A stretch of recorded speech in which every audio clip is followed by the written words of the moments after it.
everybody, I'm Kimberly Turner from cookingwithkimberly.com, and today I'm going to show you how to cook a beautiful holiday mushroom turkey gravy. Now, mushrooms are my favorite thing to add to gravy, and this is Easter, it's the holidays, so if you want to make this for Thanksgiving or Christmas, or anytime you have a beautiful piece of poultry, like a chicken or a duck or a nice turkey, even quails, you can make lovely mushroom turkey gravy in the exact same way. So I've got a nice amount, I don't know, couple dozen cremini mushrooms today. You can use whatever mushrooms you like. In fact, using something like shiitake or oyster mushrooms would be fantastic. So today I'm just going to go ahead and slice them thinly. I like lots of mushrooms in my gravy. They have a lot of moisture, so don't worry about the bulk of them, because as soon as they start giving their moisture to the gravy, it's going to be a lot less mushrooms in there, okay? So don't worry.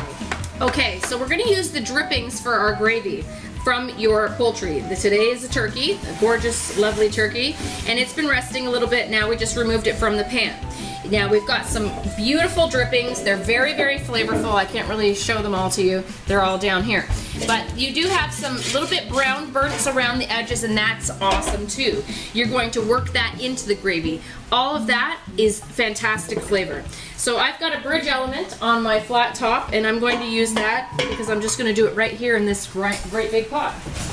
If you feel there's not quite enough drippings, add yourself a little bit of butter or any kind of drippings you have saved in your refrigerator. Bacon fat, duck lard, you know, any other turkey or chicken fat you might have is a great addition. I'm going to add a little bit of butter today.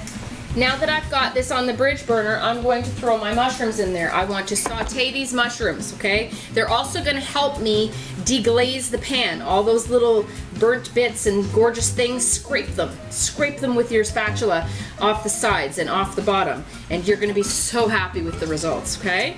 In they go. So stir them in. Saute them, really. While my mom is so kindly scraping the bottom of the pan for me and cooking those mushrooms, I'm going to get together the rest of the ingredients. So about 4 tablespoons of flour, I would say. I'm just guesstimating here. That's what, about a 1/4 cup, Mom? Mm-hmm. That's going to thicken up your gravy. You want to make a slurry. And today I'm using some broth instead of water. Use chicken broth or water or bone broth, beef broth even. Make sure it's cold though. You don't want it to be warm. If you put warm liquid into that flour, it's just going to turn into a gunk. Okay? Big clumpy gunks. So go ahead and shake that up. You want to make sure that it's nice and smooth before you would ever add it to your pan. Now, these mushrooms have to be cooked first, all the way through before you start adding the slurry. I also might add a dash of red wine, just a dollop, a nice splash.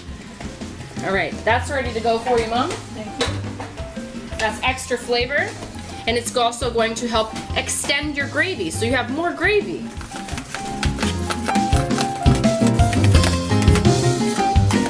All right, my giblets have cooled down dramatically. This is perfect timing because I'm making the gravy right now from our gorgeous roasted turkey, as you can see here. So let's get this out here. Here's our giblets. You can see what we're working with.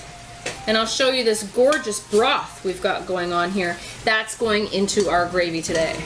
Mom's still working on sauteing those mushrooms. I'm getting the turkey giblets and the neck ready. So we've got the gorgeous broth from the turkey giblets. Make sure you check out that show for how to boil turkey neck and giblets so you know what's going on here. All of that broth will be used in our gravy today, okay? That way we'll have gravy for a few days. We like to use what we can. But I'm also adding that broth, as you saw, with the slurry as well. So this is nice and cool, and we're going to put that to the side. Now, I'm going to take the skin off the neck, and I'm just going to start picking off the meat from the neck bone here. And that's what we're going to use. And Mom might put a little bit of liver in, just a little bit into our gravy. So you'll see, if you've cooked it properly, it just falls off the bone. So easy. And it's a nice little meaty addition to your turkey gravy. Everybody loves my gravy. Yep. And I like to save those bones still yet one more time for making soups and stews or stock. So put it in a resealable plastic bag in your freezer with the rest of your vegetable scraps and stuff, and you'll have a gorgeous, gorgeous broth. Lots of meat on this one. All right, Mom has these guys almost sauteed all the way up. Beautiful. I'm going to add a splash of wine here. That's going to help Mom finish deglazing any little bits that are stuck to the side of the pan. Or on the bottom. Or on the bottom. The vegetables that you add or the wine with a little bit of acid does wonders to get that off. So we're going to add the broth now from the turkey giblets into the pan. And we're going to reduce that down just a little bit, okay? Get the flavor a little bit more concentrated, and it's going to be awesome. All right, so it's all off that neck bone. I've finally chopped it, and we've also chopped up the heart to put in, okay? In that goes to this gravy now, and we'll give the liver to the dogs. All right, Mom has been stirring and cooking for roughly 20 minutes, including sauteing the mushrooms and reducing the broth that we had added from the giblets. So she's happy now. She's happy with the flavor, she's happy with the texture of the mushrooms, and everything has been scraped off the sides and the bottom. So I have this gorgeous slurry with the broth and the flour. We're gonna add half at a time, okay? And it's gonna come to a boil. You wanna bring it up to a boil.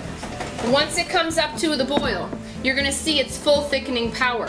You're gonna have to cook it a little while longer than that, but that's as thick as it's gonna get. So if you need it to be any thicker, you're gonna have to add more flour now in a slurry form, okay? Till you're happy. All right, Mom's ready for the second half. Save your jar just in case you need to add a little bit more flour.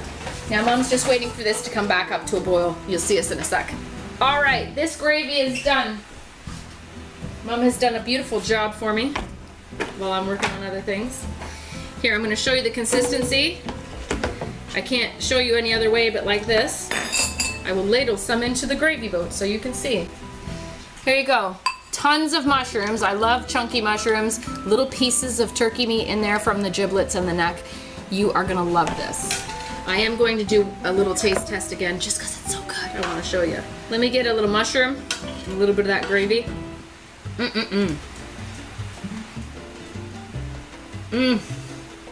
Those mushrooms are so good in there, Mom.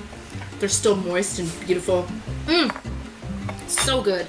Let's ladle this up, and we're gonna cut this turkey, and we are ready to go.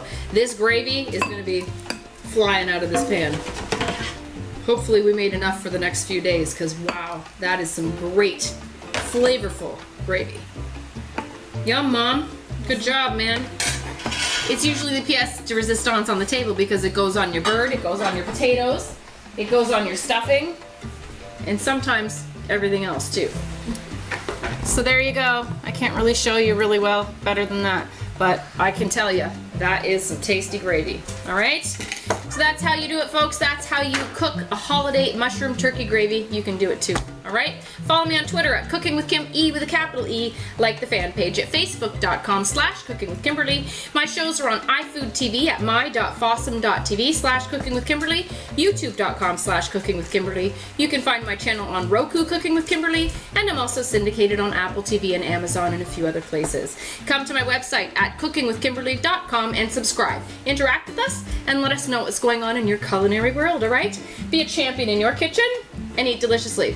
Bye!